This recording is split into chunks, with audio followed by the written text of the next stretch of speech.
Olá, o meu nome é Gustavo e bem-vindo ao 18º episódio dos dividendos do mês. Quero começar por te mostrar aqui o Track Your Dividends. Podemos ver que tem um portfólio yield de 6.41%, recebem dividendos anualmente de cerca de $321 e o portfólio beta está nos 1.12. Agora, o que eu quero mesmo mostrar e salientar é o facto de estar a receber mesmo muito poucos dividendos em maio, agosto, novembro, etc. Tu perguntas, então Gustavo, mas o que é que aconteceu? O que acontece é que a ABR alterou a data do pagamento dos seus dividendos, por isso pagava aqui em maio, agosto, etc. e agora passou a pagar em março, em junho, em setembro e por aí fora. Por isso, preferencialmente, eu gostava de adquirir uma empresa que pagasse em maio, agosto, etc. Mas, dependente da oportunidade, então também não me importava se fosse em abril, julho, etc. Agora, o que eu quero mesmo evitar é que pague em março, junho, pronto, porque isto aqui já está a pagar cerca de $47 e depois temos outros meses que estamos a receber apenas $4. Ou seja, está aqui uma discrepância muito grande. De qualquer modo, eu estive a ver as empresas dentro do meu Excel, ok, que pagam dividendos, tanto Dividend King como Dividend Aristocratas, excluindo os REITs, e depois manualmente tive que ver o Dividend Yield, rácios como Debt to Equity, Price to Book, Interest Coverage e se é estável ou não, mas a empresa que em princípio irei adquirir foi uma das vossas sugestões. Agora, só para te mostrar aqui as sugestões que vocês fizeram no YouTube, que foi a Archie, que neste momento está com Dividend Yield de 2.81%, payout ratio de 46%, foi também a Visa, esta aqui vai ser excluída, porquê? Porque tem apenas um dividend yield de 0.68%. É claro que é muito importante que consigamos uma boa valorização. Se calhar é uma empresa que poderá ser uma melhor sugestão no top 1 das ações do mês, mas mesmo isso eu já fiz a análise técnica e até vou mostrar-te que a Visa não é a mais indicada. Pronto, depois também temos esta que é a TDS, que tem um dividend yield de 4.85%, mas repara que o payout ratio está negativo. O que é que isto quer dizer? É que o resultado líquido é negativo. Por isso, o que é o payout ratio? É, dentro do resultado líquido, a percentagem que pegamos desse resultado líquido e damos aos acionistas. Agora, se está negativo é porque o resultado líquido estava negativo e eles estão a fazer isto porque eles não querem cortar dividendos. E porquê é que não querem cortar dividendos? Porque, em termos de crescimento dos seus dividendos consecutivamente, estão a crescer há 49 anos. Ou seja, só falta um ano para serem Dividend King. E eles, como não querem deitar isto a perder, não é? Porque é muito difícil chegar aos 50 anos consecutivos a crescer os seus dividendos, então eles preferem tirar dos seus capitais próprios e pronto, dar aos acionistas. E depois temos aqui a SIG, que é a Companhia Energética de Minas Gerais. Aqui não conseguimos ver o dividend yield, por isso tive que ir procurar aqui a Nasdaq e aqui dizem que tem um dividend yield de 12.44%. Devido ao setor e indústria onde esta empresa é sincera, eu já estava à espera que fosse um dividend yield alto. Depois outra sugestão foi também aqui a Nestlé, ok, Nestlé diz que o seu dividend yield vai ser dia 3 de abril, pelo menos segundo este site, mas aqui no Seeking Alpha diz que vai ser 22 de abril, por isso aqui não estão em sintonia. Sabemos que vai ser em abril, por isso o pagamento dos dividendos também será em abril, e abril eu penso que nós queiramos evitar, não é? Deixa-me só ver aqui atrás. Não, abril por acaso até poderia ser. Voltando aqui às sugestões que vocês fizeram, por isso temos a Nestlé. E a seguir temos a Cisco. A Cisco tem um dividend yield neste momento de 3.21%, o que não é nada mau. O payout ratio pequeno, 37%. Está a crescer os seus dividendos há pelo menos 12 anos consecutivos, o que é bom. Mas o ex-dividend date é aqui 4 de março. Só que não há problema, porquê? Porque se olharmos para o payout date, que é o que interessa, que é quando fazem o pagamento dos seus dividendos, é dia 24 de abril. Por isso, nesta empresa, eles têm aqui uma boa distância entre o ex-dividend date e o payout date, o que é bom. Por isso, esta aqui ainda consegue salvar-se porque faz aqui parte de abril.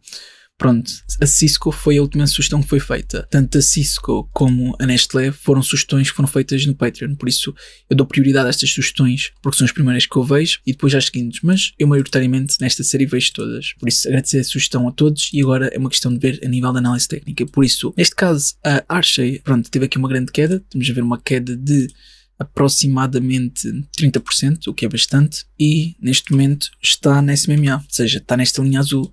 Tal como podes ver, é uma empresa estável, ou seja, sempre que atingiu o SMMA, tal como sublinhei, ganhou este suporte. Por isso conseguimos ver isto várias vezes, exceto na altura do subprime, ou seja, entre 2007 a 2010, esteve aqui abaixo da SMMA. Mas sim, maioritariamente é sem dúvida uma empresa estável. Depois temos a TDS e podes ver que segundo o SMMA, maioritariamente tem uma tendência negativa e é instável, é totalmente instável. A Nestlé, podemos dizer que maioritariamente parece ser uma empresa estável, porque quando atinge CMMA tem ganho de suporte, anteriormente também, por isso temos aqui várias vezes que ela ganha suporte a atingir a CMMA, para além de estar quase sempre acima da mesma. Houve aqui uma altura que, ok, isto aqui foi volta do Supremo, ou seja, entre 2008 e 2009, que desceu abaixo da CMMA, mas maioritariamente tem sido uma empresa bastante estável. Isto com time frame diário. Por isso sim, esta também estaria no topo das aquisições.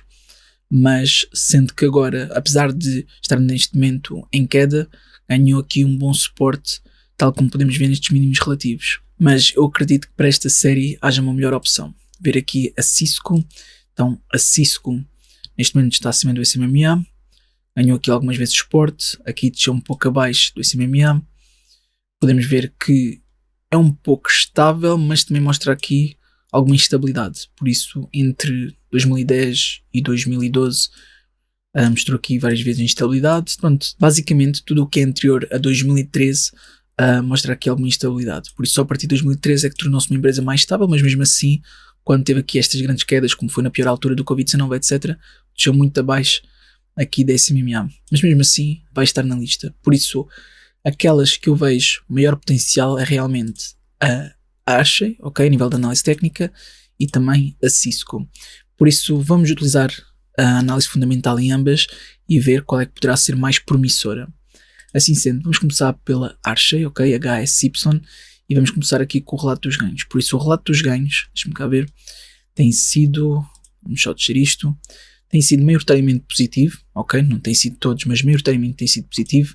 Irá sair dia 9 de maio. Atenção que ainda não está confirmado, mas em princípio será 9 de maio. Depois, aqui em termos de dividendos, temos aqui uma classificação de C. Porquê?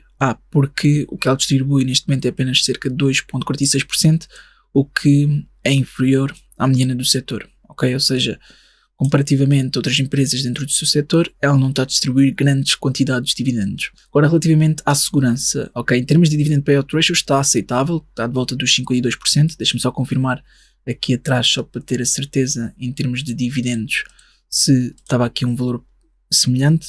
Ok, payout ratio 46,47%, ou seja, é baixo, sim. Depois, o que é que eles têm aqui mais? Em termos de interest coverage está altíssimo, 15,68%. Total debt to equity de 125%, ok, isto agora já é mais preocupante. Margem de resultado líquido 16,68%. Isto por acaso é algo que já vamos ver em termos se a empresa é lucrativa, que eu sei que a empresa é lucrativa, mas já vamos ver daqui a nada. Depois, em termos de avaliação, se olharmos o Price to Earnings Ratio, está aceitável. Agora, tudo o que é em termos de preço, então só mostra classificações negativas. Ou seja, em termos de Price to Sales, Price to Book, etc., só mostra uma classificação negativa. Relativamente ao Enterprise Value, seja to Sales, EBIT, já não é assim tão positivo. Ou seja, pronto, é mais razoavelmente para o negativo. Podemos ver que a margem do resultado líquido que foi vista anteriormente é mais que o dobro do que a mediana do setor.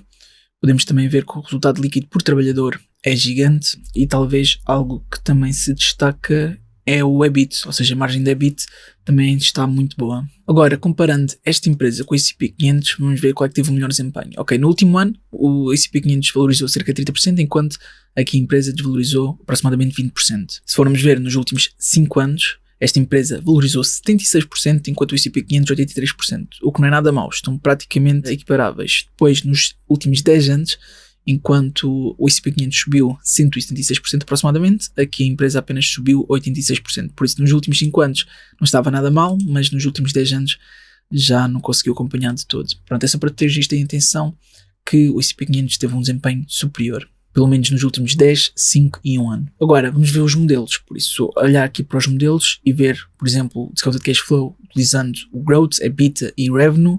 Nos modelos de comparação, nos multiples, vou utilizar o Enterprise Value to Revenue, também o Price to Earnings Ratio e também o EBIT. Agora, se estamos a ver uma empresa para receber dividendos, vamos começar com o DDM Stable Growth, que mostra uma possível valorização de 37%. Se virmos o Multistage, que não é tão indicado, mostra uma valorização de 40%, mas como não é tão indicado, eu vou já tirar daqui. Depois o DCF do Gordon Growth Exit apenas 3,2% e EBITDA de 17,20%. Se vimos o Revenue, está de 12,50%. Pronto, agora nos múltiples, temos o Enterprise Value to Revenue está praticamente estagnado. Em termos de Enterprise Value to EBIT, mostra apenas de 7,60% e do Price to Earnings Ratio mostra apenas de 1,20%. E agora, aqui utilizando outra ponderação, que é do Simple Wall Street, diz que está subvalorizado por 21,80%. Isto significa que a sua possível valorização é de, deixa-me só calcular aqui no instante, é claro que não dou tanta importância ao Seeking Alpha porque exagera sempre um pouco, mas pronto, diz que a sua possível valorização é de aproximadamente, agora menos 1 vezes 100, de aproximadamente 27, 28%. Mesmo assim, tens de ter noção que o Seeking Alpha dá sempre mais alguma percentagem do que deveria. Na minha opinião, eu acho que eles são muito softs em termos de avaliar uma empresa. Pois, em termos de saúde financeira, o que é que mostra? Mostra que neste momento tem ativos correntes inferiores aos passivos correntes, mas tem ativos não correntes que são muito superiores aos passivos não correntes. Por isso, se juntarmos todos os ativos, são superiores aos seus passivos.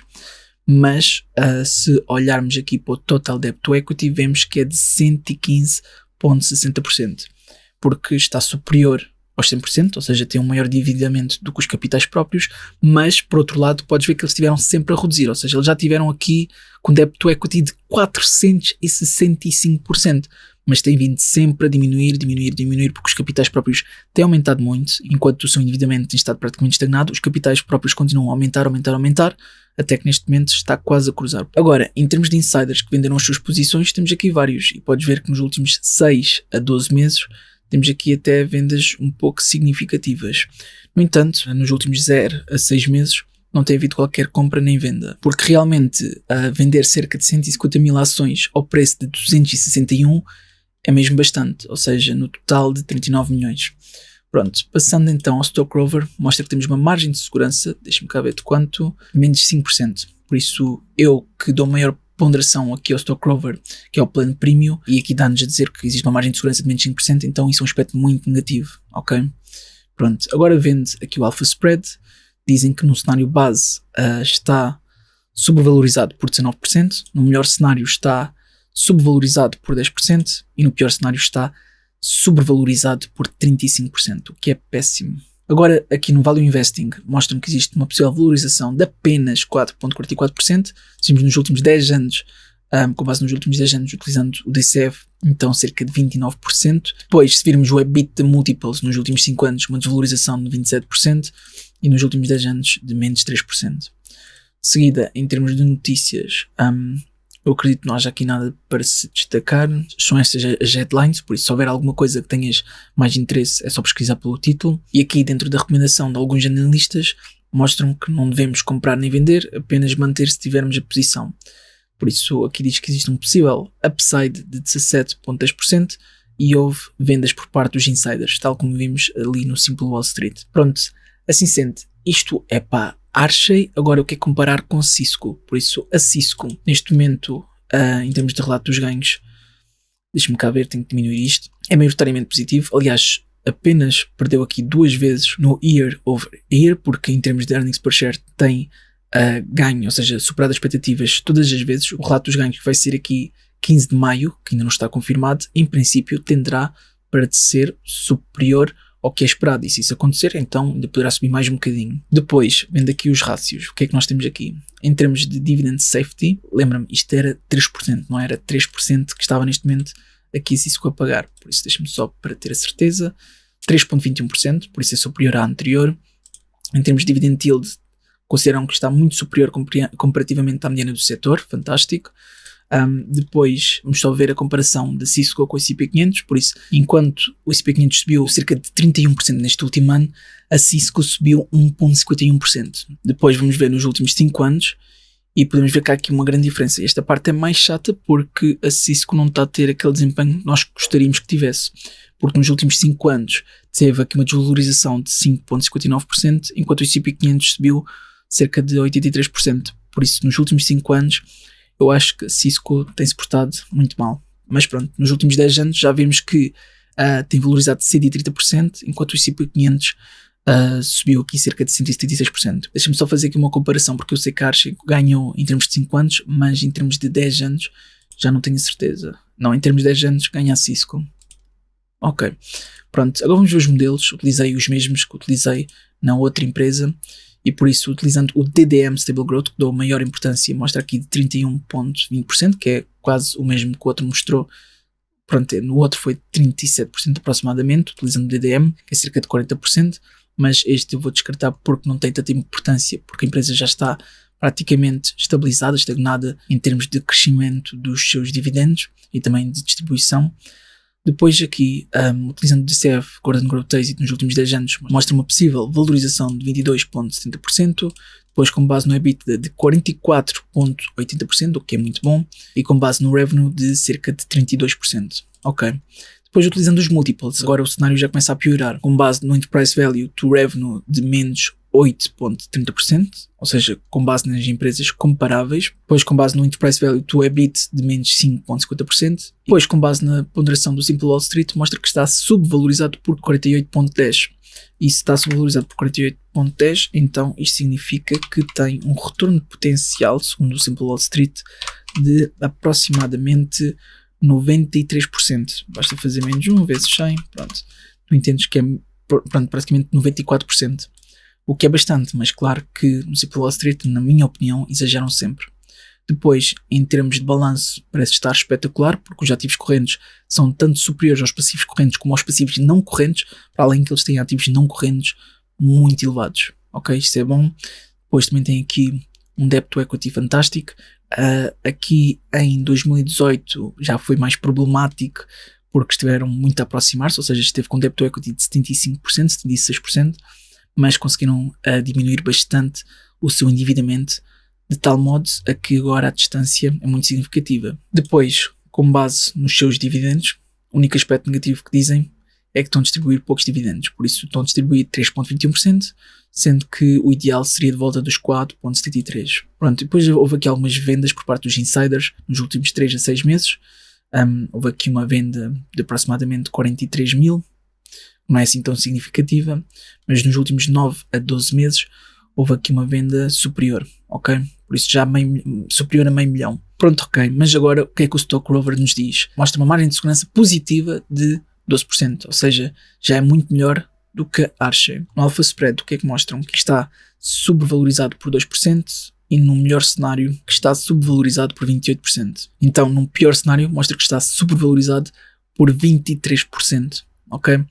Para além que também deu aqui um crescimento negativo dos seus rendimentos. Ou seja, a projeção do crescimento dos seus rendimentos acham que será negativa no pior cenário.